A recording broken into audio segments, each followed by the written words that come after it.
blessing to do things without, approval and all that kind of thing. What I'd like to do is divorce this week from those things, saying that you're bound to pick up something that's useful to you. Now, you don't have to go into an elaborate process such as Irving and Allen Park and Casa Grande and to some degree distribution to make use of some of these things. So I'm hoping that you'll leave here with some useful tools regardless of your organizational situation. That would be some of the application bit. Understanding how your personal actions contribute to the development of high-performing systems. Organizations are systems made up of people, and they perform more or less in accordance with how people perform. And each individual member, I've heard a lot of laudatory comments about the quality of the material that is present in this particular organization this week.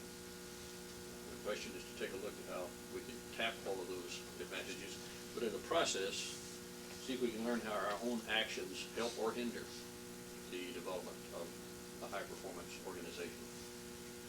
The last objective that was laid out in advance was no ways of contributing to the development of hospitable environments for high-performing systems.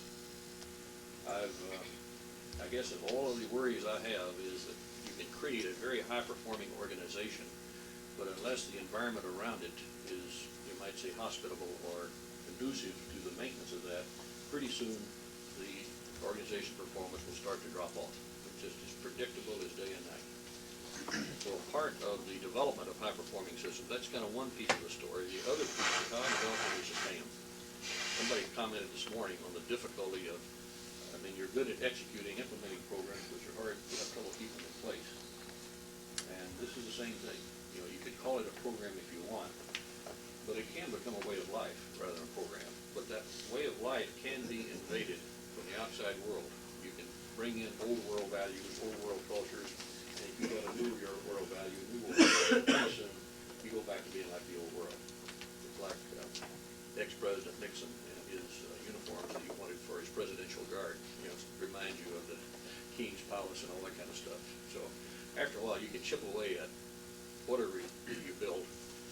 And one of the key issues here is how to create a hospitable environment, something that will allow system performance to sustain itself.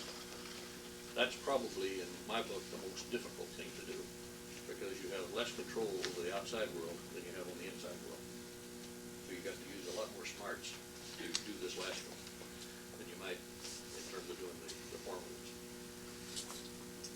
These are the purposes and objectives that were kind of laid out in general for this workshop organization for the week. Do you see any serious conflicts with any of your group's purposes or objectives, or individual members' purposes and objectives? But if not, we'll have a first test that says that at least we got reasonably compatible purpose and objectives. This is kind of the workshop as a whole. We have a summary here, and there's some handouts that I'm passing out, but there are about 10 points that we'll be looking at this week that sort of form the theory base for high-performance systems. What we're passing out here is going to be theory in the abstract, and hopefully by the end of the week, it'll be theory in the concrete.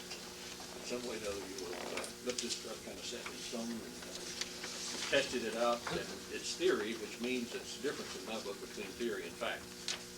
What we're going to be doing all week long is testing a whole bunch of hypotheses. You began testing one last night, hypothesis about the development of effective work teams. Now, we'll see how that works out. We'll keep on looking at it all week long.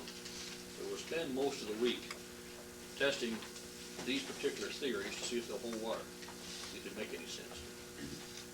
The first theory up here we've already talked about, and the articles were passed out talk to it. But the notion is that you really don't know whether you're high performing or not if you don't have clarity of purpose and objective. You have no gauge to measure yourself by. So it's just kind of like a given that without it, you could be any kind of performance without this kind of clarity. But the main thing to underline here is the words understood and accepted. I'll stand in judgment just a little bit of some of these things I heard you talking about. You're good at executing, but things don't survive. And that's probably because a lot of the stuff you execute doesn't originate with you. It comes from someplace else. I know there's a tendency to import stuff. People imported me, so I'm an importer. But anyway, there's a tendency to import stuff, which probably says it's not very well understood, not very well accepted, or even owned. And so almost anything that comes down the pike, that doesn't have that understanding and ownership associated with it is probably not going to survive very long. All you have to do is to transfer the sponsor, or some way or another the program loses favor, and all of a sudden that program is going down the drain. So the key thing here, if you want stuff to sustain, there's got to be this clarity of purpose and objectives, but they also the understanding and the ownership or acceptance is a key ingredient. Any arguments on that point? Disagreements yet? We'll test it all week long. Keep on testing. Another one is that you got to have the energies focused on the task at hand. I don't know how much energy in your organizations are focused on things other than making salty snacks. I'm saying making salty snacks today and making them tomorrow. So to me that's still part of the task. But how much of your personal task, as well as other people in your organization, are doing things other than that? It's a question. If you're not focusing your energy on doing this stuff, that means that you're doing something else that doesn't have a whole lot to do with your survival issue. I'm assuming that if you don't produce salty snacks, you don't survive very long. So one of the other theories would say, better be damn sure that you put a hell of a lot of energy against that primary task if your purpose is to produce salty snacks. And don't spend it doing a lot of other stuff. You do have to maintain the organization, you have to maintain the equipment, you got to keep some records, you got to keep the government happy. Yeah, you got to do some extraneous stuff. But don't let it dilute the effort, particularly this week, on the task. Another one is placing high value on satisfying individual members' needs. And that's simply because organizations are made up of people, and people's needs don't get satisfied, organizations don't function well. I don't know how else to argue that. But cultures have to reflect the valuing of members. It sounds a little bit heretical, but the notion that of having some people be employees and other people be managers and other people be something else, sort of dilutes the focus on members. And the way I think that we'll look at it this week, we are all members of this organization. We're not employees of it. We're not owners of it. We're all members of it. Let's see if that makes a difference. If so, we can. Say that again. Most organizations have various classes of membership. Some of them are called employees, some of them are called hourly, some of them are called SNEs, and some of them are called managers, and some of them are called staff, and all sorts of names. But all those names imply varying grades of partnership in the overall enterprise. The hourly probably has the least, I'd say, partnership function. They're the employee. The manager may have a little more. Others may have more, I don't know. But the idea is if you look at an organization as being made up of a whole bunch of people, all of whom are members, versus some of these people are really something other than full-fledged members. Make any sense? Looking at point 4, the focus here on products and services that have high value to customers and clients. Enough said? As we go through the week, you'll be tested whether or not you can bear in mind that there are at least 5 other groups in this organization who are potential customers and clients of you as an organized unit. So you want to keep your attention focused on producing products and services that have high value to the rest of us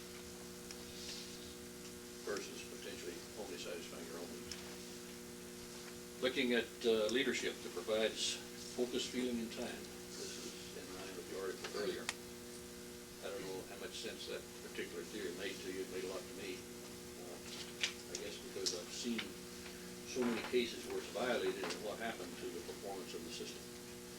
Where the leadership wasn't doing these kinds of things, what happened to that particular organization? Any questions or quarrels with that? Is something we'll be testing. The other is efficient technologies. Dick was talking last night about a plant that he tried to start up that really didn't have the so-called technical skill to convert its inputs and outputs, its goods into services, products, whatever it might be. It's not only the good technology for making the conversion, but efficient technology, so you don't waste a lot of stuff. And this is materials, it's money, it's human talent, it's you name it. So I'm talking about efficient conversion technologies. It's essentially the efficiency of converting inputs, whether they be people, money, physical equipment, or what have you, into outputs, and you don't waste a lot of that stuff. The next one here we're talking about are well-managed boundaries.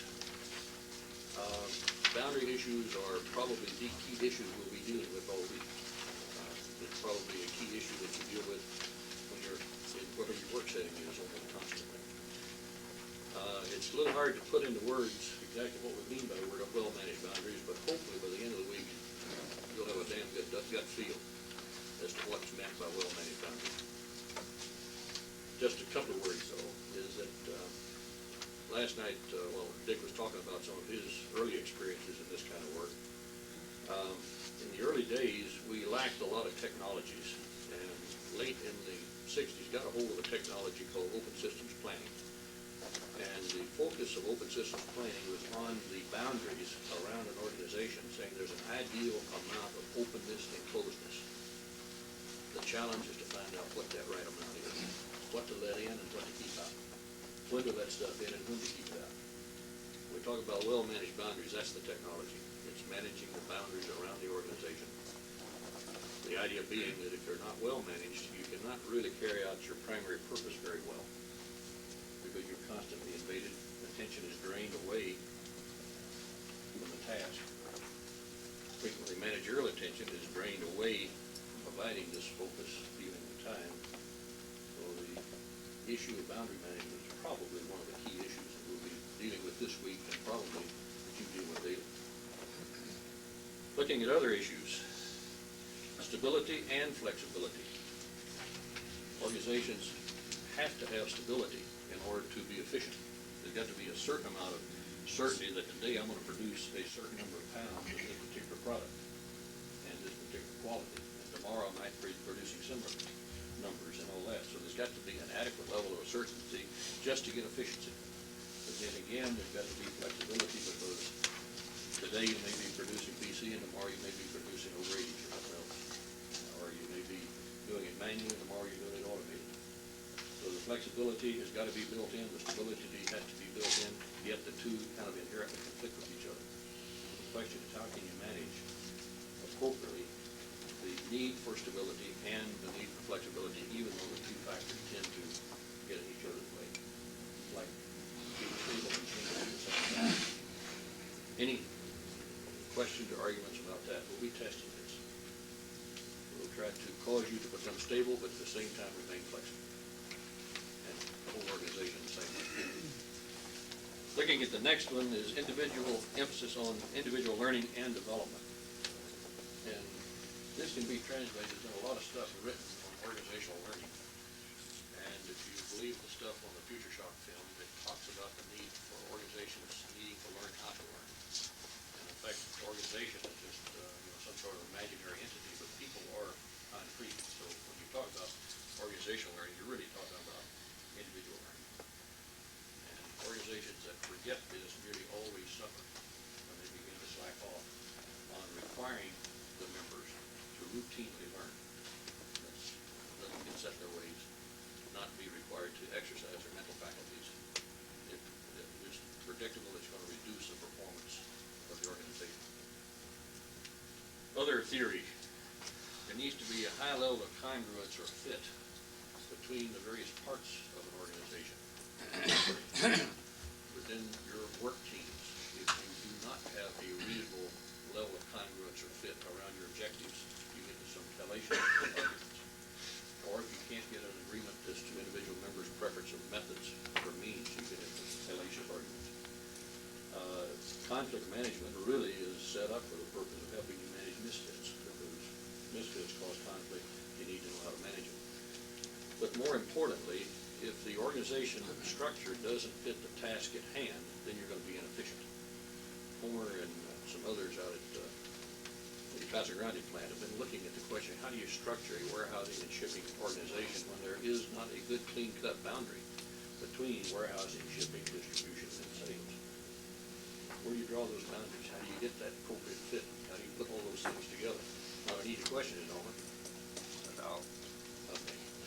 I know Ed, Kugler and Karen, in looking at that new traffic thing, had a little bit of a problem too. Is how do you separate out, how do you maintain a good fit between the requirements for efficient dispatching and the requirements for scheduling and all those kind of things? So these are some of the notions. But more importantly, probably, is that there are a lot of key variables in organizations. Some of you have seen the model that Irving is using, which is kind of in the form of a six-pointed star. That passes the rings up. Okay. At least some apprehension. As we look at key, if you've got purposes and objectives out here, then the tasks and the technologies that you're using need to be aimed at accomplishing those purposes and objectives. So there's got to be a direct fit between what you're doing and what your ultimate aim or objectives are. That needs to be tested. Another thing, if the structures aren't right, if you're not, haven't divided those things up and put them back together in the right ways, then you don't get the task done very efficiently. So there's got to be a good fit between the work to be done and the way you've organized it. Dick mentioned the term last night, form follows function. This came from a guy named Dick Beckhart that we used to work with. And it says that figure out what you're trying to do before you figure out how you're going to organize to do it. Let that precede the whole notion. Unfortunately, you can see a lot of companies come in and they try to do a new technology with an old form. They try to reuse an existing structure to operate a shield or a existing structure to take an automated high-rise, whatever you call that warehouse thing they got down the road here. So 9 times out of 10, It's an inside joke. It is, I don't want to ask for elaboration. I get us off track.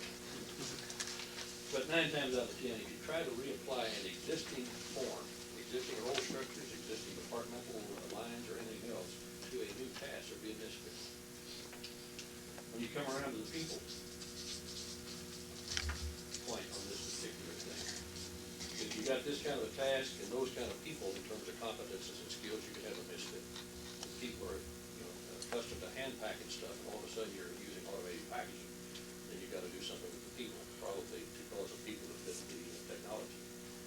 But then again, there's a fit issue between people and structures. If people are not organized right, with the right configurations, you don't have the right blocks of talents put against the right kind of tasks, you got the potential for misfit. So we're trying to look at ways of achieving that. Another key issue is the information flow and decision processes. If the information isn't available to do the task don't get done.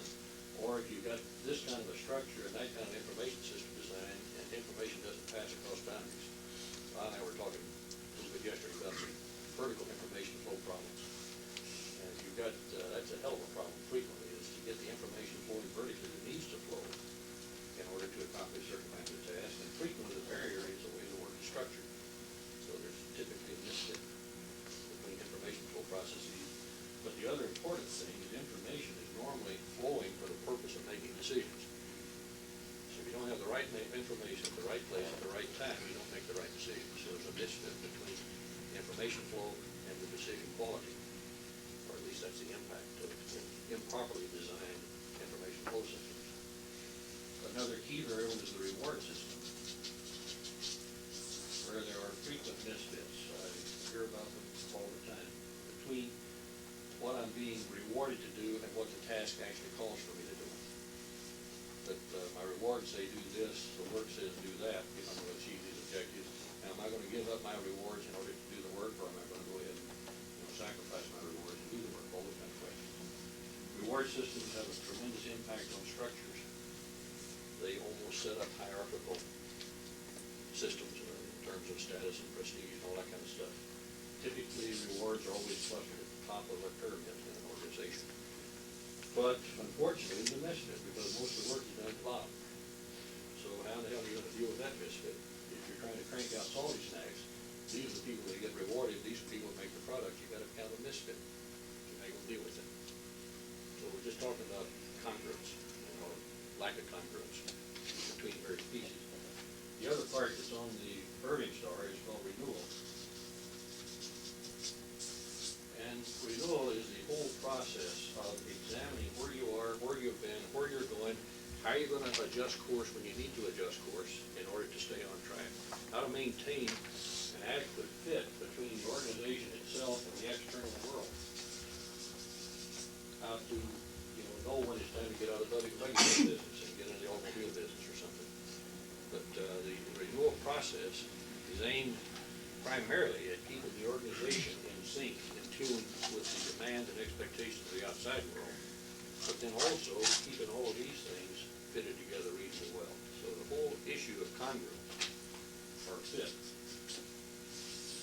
is, in my book, one of the key issues when you talk about managing high-performance systems. Once you get them up there, and it's pretty easy in a Casa Grande case, to try to start off with these things fitting reasonably well. There will be a misfit initially between Casa Grande and the outside world, and somebody's going to have to manage that. And you're going to have to figure out some way that the Casa Grande can survive if it is different from Charlotte, because there's a misfit. These are some of the issues, but the other issues is within an existing organization, such as most of the organizations in Frito-Lay. How can you determine where these misfits are and how you can use tools and motions for correcting them and remedying them, getting out of the way? So, spent a lot of time on that last one simply because it's, Dick talked about, people feeling strongly about things. I feel strongly about that. I see more energy drained away from doing the task due to misfits. The constant fighting of all these misfits, things that don't fit. And it takes so damn much energy away from the task. And also, it has a hell of a problem with people meeting their own needs. That to me, if there was a key factor to work on, it's to work on trying to achieve high performance by trying to achieve this kind of a fit.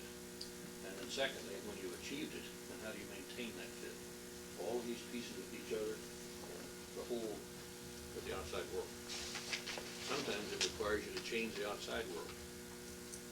And that says that if you cannot create a so-called hospital environment for a high-performing system, that high-performing system pretty soon will stop being high-performing.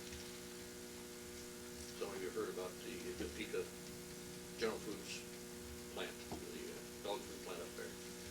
They were like an oddball in the General Food system for years and years, and they were able to fight it off to some degree. But the pain those people spent, you might say, trying to go against the grain, because General Foods is just as bureaucratic as anybody else, was a hell of a price that a lot of people paid. I know some of them personally. I guess their dedication, if you come back to the leadership on that thing, what's been amazed me is that the feeling that the leaders of that thing had for it, they really liked it. And those people who were into it spent a lot of time trying to sustain it. Lyle asked me last night if it's still alive. I don't really know. Is it still alive? Mm-hmm. It's still alive, okay. But it's a case of a misfit. It's an aberrant. General Foods as a company is not that high performing. They had a high performing unit. All of these external pressures over the years keep on chipping away at it. And that's where the trouble is. Why do those people have that feeling for it, do you think? Some of them invented it. Met a guy recently who had been in on the startup of the plant. Well, we got transferred around, ended up in South America someplace, but somebody came back. And he was so appreciative of getting back home because he loved the place that he said, I don't give a damn what it costs me. I'm gonna fight to make this thing survive. He's an operations manager type of thing. Don was one of the inventors of that thing. And Don loved it. And last time I talked to him, he was going to see if he could keep it going. That's the theory. Any arguments? That's theory too. Yeah. I know, this may be the second or third workshop see is Frito-Lay moving into more than just buildings. So this is the end of the first phase, and it's just kind of look and see, or you see a lot more individuals participating in these kinds of things as we move this Frito-Lay to high-performance systems. But I'm not in a position to answer it. I'd take a stab at that. I think you know, we have 8 other people here that are, this is kind of their qualification, as I understand it, their